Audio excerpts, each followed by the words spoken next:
Bonjour, je m'appelle Fadi Daoura. Aujourd'hui, on va continuer les démonstrations et on va prouver donc la propriété suivante. Voilà. L'image directe d'un sous-espace vectoriel de E par une application linéaire, c'est un sous-espace vectoriel de F. Donc on va prouver ça. Tout d'abord, comme je vous ai expliqué, on parle d'un espace vectoriel.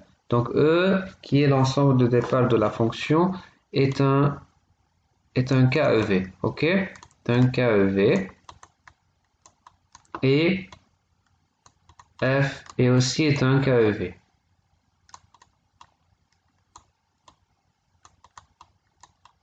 Ok? Et ensuite, F, c'est une application linéaire de E dans F. Voilà. C'est une application avec donc la propriété de la linéarité. Voilà. Tout d'abord, avant de commencer par la démonstration par ce théorème, il faut donc vérifier et prouver quelques théorèmes avant pour faciliter la démonstration. Tout d'abord, calculons f de l'élément neutre de la loi interne de l'espace vectoriel E. Ok? Donc ça, c'est un espace vectoriel. Bien sûr que E+, c'est un corps commutatif. C'est un groupe commutatif, pardon. Ok, donc c'est un groupe commutatif. Commutatif.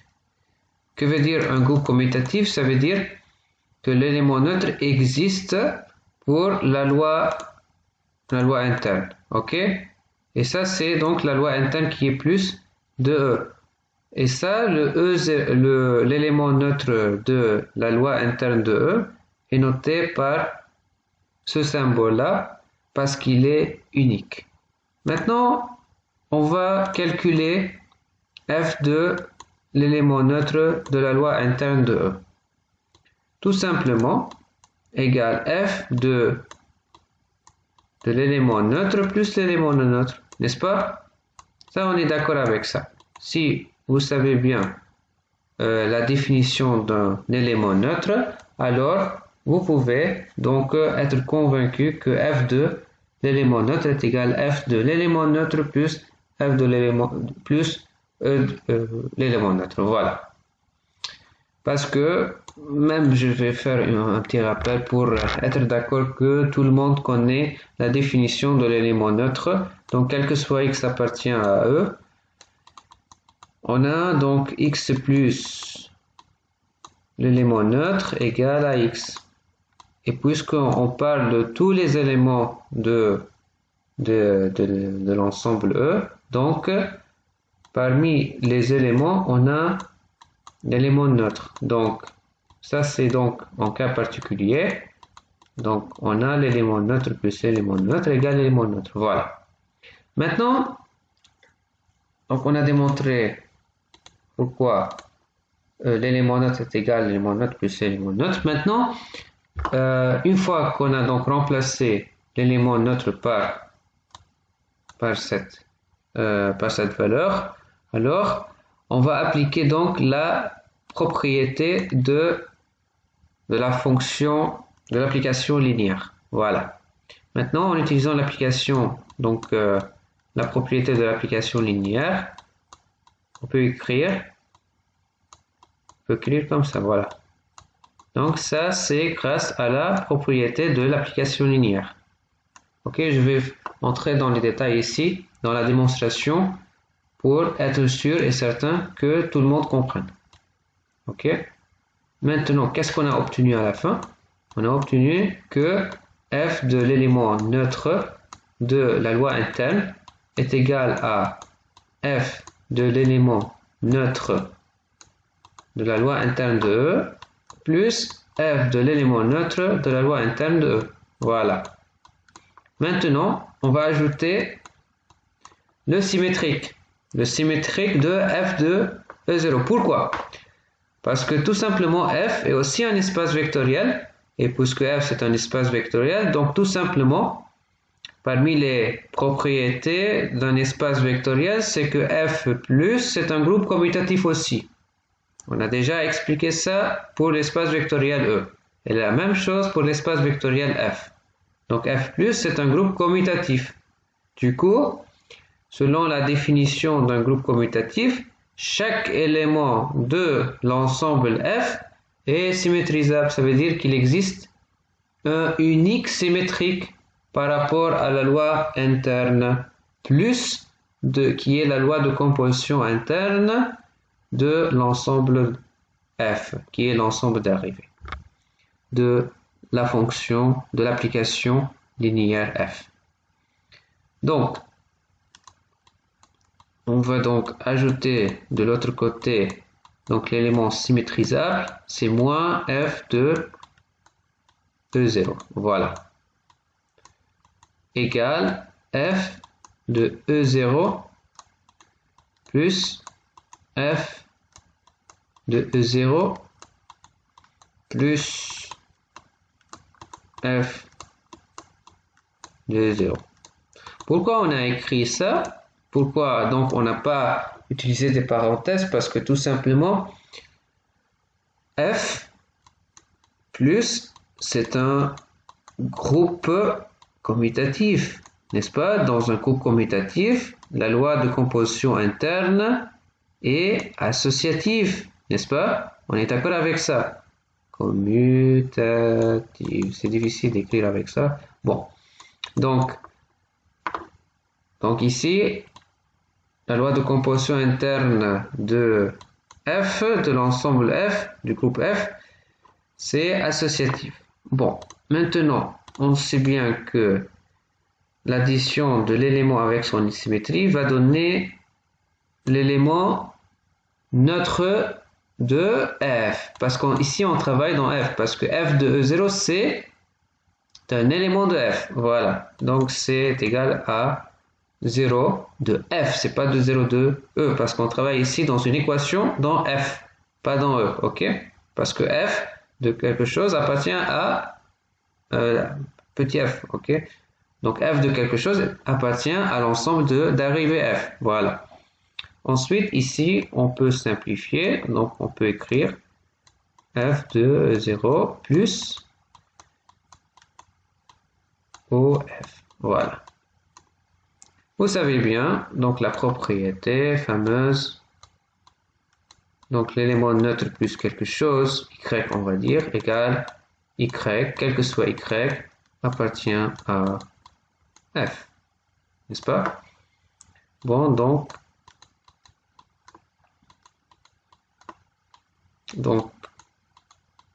on voit que, donc conclusion, qu'est-ce qu'on peut remarquer? Que l'image de l'élément neutre de E, de la loi interne de E, a pour image donc l'élément neutre de F. Voilà, par l'application F qui est l'application linéaire. Donc ça c'est une propriété très importante. Donc F de E0 est égal donc au F. Voilà l'élément neutre de F par la loi interne de chacun. Bon, maintenant, ça c'est donc la première propriété. La première propriété, donc écrivons la première propriété, c'est F de l'élément neutre de E est égal à l'élément neutre de F. D'une part. D'autre part, quel que soit X appartient à E, F de X plus moins X c'est le symétrique. Le symétrique de qui? De X. Égal à quoi? Égal F de X plus F du symétrique de X, n'est-ce pas? On est bien d'accord avec ça selon la propriété linéaire de la fonction ou bien l'application F. Ça c'est donc d'une part. D'autre part, on voit que X plus moins x, donc x plus e symétrique, c'est tout simplement, c'est O, l'élément neutre de E. Donc égal f de x plus f de moins x. Vous voyez comment? On a déjà démontré à quoi égale f de OE. C'est OF. Voilà. Égale f de x plus f de moins x. Ensuite, donc, ajoutons le symétrique de f de x par rapport à la loi interne de f. Donc, c'est moins f de x, voilà, égale. Donc, bon, on va essayer de faire de commuter parce qu'on sait déjà que f plus c'est un groupe commutatif, donc on va écrire, voilà, comme ça, et d'ajouter à droite le symétrique de f de x par la loi interne de f. Donc c'est moins f de x, voilà, plus f de x plus f de moins x. Voilà. Maintenant, on va simplifier. Donc c'est moins f de x plus l'élément neutre de f, donc c'est moins f de x, égale, vous voyez ici on peut simplifier, voilà, ça c'est simplifiable, donc égal. Donc ce qui reste c'est f de moins x. Donc voilà. Donc qu'est-ce qu'on peut déduire? Que f2 du symétrique de x est égal au symétrique de f de x. Lorsque f est une application linéaire. Voilà. Donc, on a deux propriétés essentielles de l'application linéaire. Maintenant, on va commencer par la démonstration. Donc, qu'est-ce qu'il y a dans le théorème? On a tout d'abord, donc ici, E c'est un espace vectoriel, F est une application linéaire, F c'est l'ensemble d'arrivées. On a ici un sous-espace vectoriel A. Donc, on va dire que A c'est un sous-espace vectoriel de qui? De E. Et le but c'est de démontrer que f de A est bien un sous-espace vectoriel de qui? De grand F, qui est l'ensemble d'arrivées. Donc prouvons ce théorème. Tout d'abord, il y a trois propriétés essentielles pour montrer que f de A c'est un sous-espace vectoriel de F. Donc la première propriété c'est de montrer que l'élément neutre de f est un élément de f de A. Voilà, tout simplement. Donc, on sait déjà que l'élément neutre de f est égal à f de l'élément neutre de E. Et on sait déjà que A, c'est un sous-espace vectoriel. Donc, on est d'accord que l'élément neutre de E appartient bien à A. Donc, tout simplement, puisque l'élément neutre de E appartient à A, donc tout simplement, son image, forcément, appartient à F. À F de A, pardon. Voilà. Donc, et puisque F de l'élément neutre de E est égal à l'élément neutre de F, alors, donc, conclusion, l'élément neutre de F appartient à F de A. Ça, c'est la première condition. Deuxième condition. La stabilité par rapport à la loi interne de qui? De F.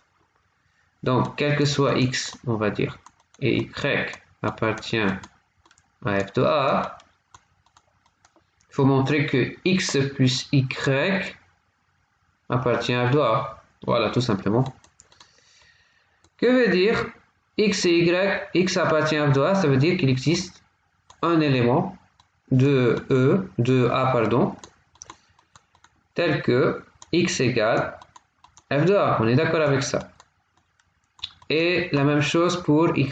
Donc, il existe au moins un élément B appartient à A tel que y égale f de A, n'est-ce pas?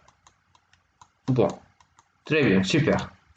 Le but, c'est de montrer la stabilité. Donc, x plus y égale f de A, n'est-ce pas? Plus f de B. Maintenant, qu'est-ce qu'on va faire? On va utiliser la propriété de la linéarité. Voilà. Donc, x plus y égale à f de A plus B. Voilà, ça c'est la propriété de la linéarité. Et puisque A c'est un sous-espace vectoriel de E, donc la loi interne elle est stable dans A. Donc tout simplement on peut conclure que A plus B, puisque A appartient au sous-espace vectoriel A et B aussi, donc A plus B appartient bien à grand A, à l'espace, à sous-espace vectoriel. Donc tout simplement, c'est très clair parce que c'est ça la propriété d'un sous-espace vectoriel. Donc conclusion, puisque A plus B appartient à A et x plus y est égal à f2 d'un élément appartenant à un sous-espace vectoriel A, alors conclusion, il existe un élément, par exemple T, qui est égal à A plus B, et cet élément appartient à l'espace vectoriel, à sous-espace vectoriel grand A, tel que x plus y égale f de t. Conclusion, x plus y appartient bien à f de A. Donc, c'est bien f de A. Donc, la loi plus la loi interne de f est bien stable dans f de A. Ça, c'est donc la deuxième propriété. La troisième propriété, la loi externe de f doit être aussi stable dans f de A. Donc, démontrons cette propriété aussi, quel que soit lambda appartient à K, qui est le corps commutatif, et quel que soit x appartient à f de A, il faut démontrer que lambda x appartient bien à f de A. Voilà. Maintenant, x appartient à f de A, ça veut dire qu'il existe au moins un élément appartient à A tel que x égale f de t. Voilà. Maintenant, calculons lambda fois x, n'est-ce pas? Égale lambda f de t. Maintenant, on va utiliser quoi? On va utiliser la propriété linéaire de la fonction linéaire. Donc, c'est f de lambda t. On est d'accord avec ça, n'est-ce pas? Ça, c'est donc la propriété linéaire de f, n'est-ce pas? Maintenant, lambda t et t appartient à A. On est bien d'accord que A c'est un sous-espace vectoriel, donc la loi externe de E est bien stable dans A, donc tout simplement appartient à A. On est d'accord avec ça. Donc, conclusion, lambda fois x appartient bien à f de A. Donc, conclusion, on peut dire que lambda fois x appartient à f de A. Donc, c'est bien stable. Voilà, c'est ça donc la démonstration. Ensuite, donc on a prouvé que l'image directe d'un sous-espace vectoriel de E par l'application linéaire f est un sous-espace vectoriel de f. Voilà. Ensuite, ça c'est donc la première partie. La deuxième partie, l'image réciproque d'un sous-espace vectoriel de f par l'application linéaire f, c'est un sous-espace vectoriel de E. Donc, si par exemple on a B, c'est un sous-espace vectoriel de f, il faut démontrer donc f-1 de B est bien un sous-espace vectoriel de E. On va utiliser la même manière, la même chose. Ok, donc tout d'abord, l'élément l'élément neutre appartient à f-1 de B.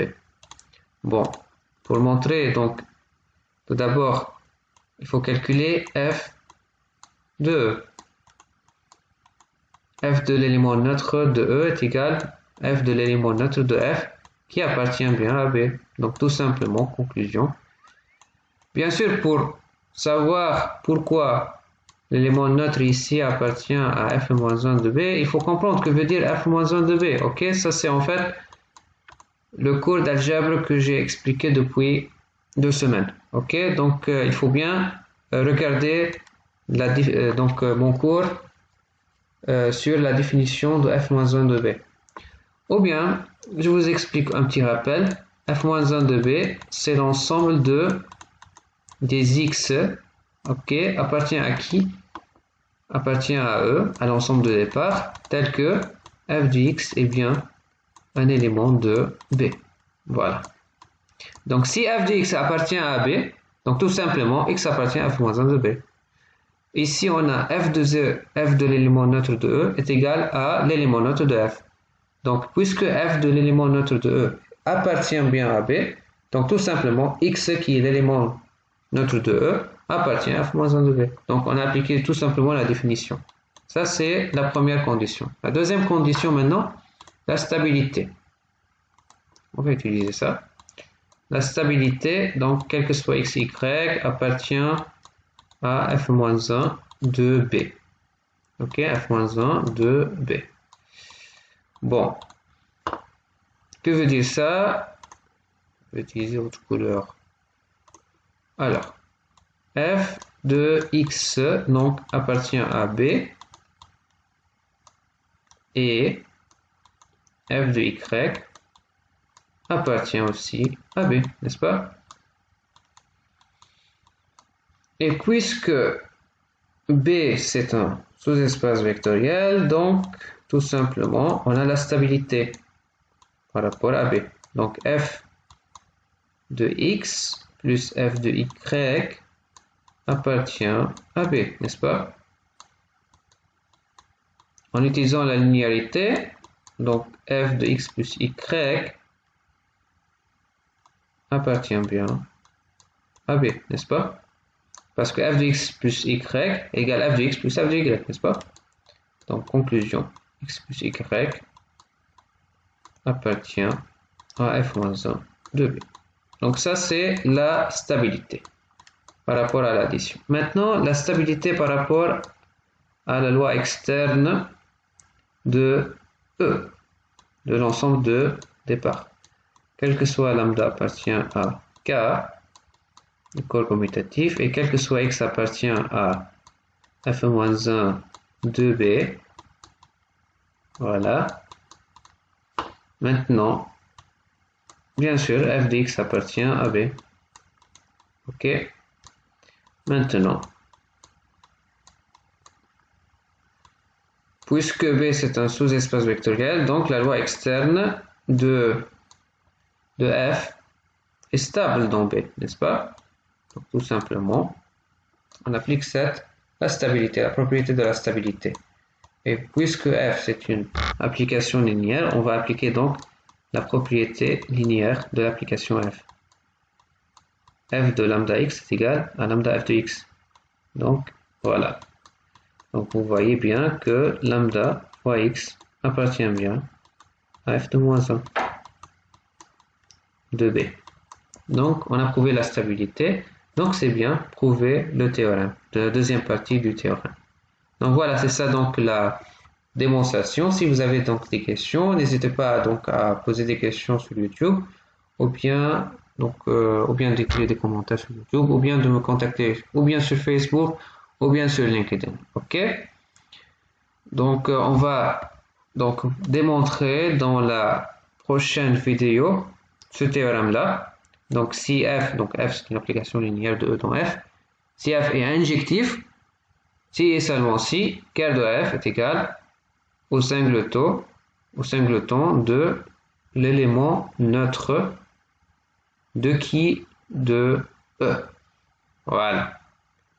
L'élément neutre de E. Parce que ker de f, c'est l'ensemble de C'est un sous-ensemble de E. Bien sûr que ker de f est égal à un singleton de l'ensemble singleton de l'élément neutre 2. Voilà.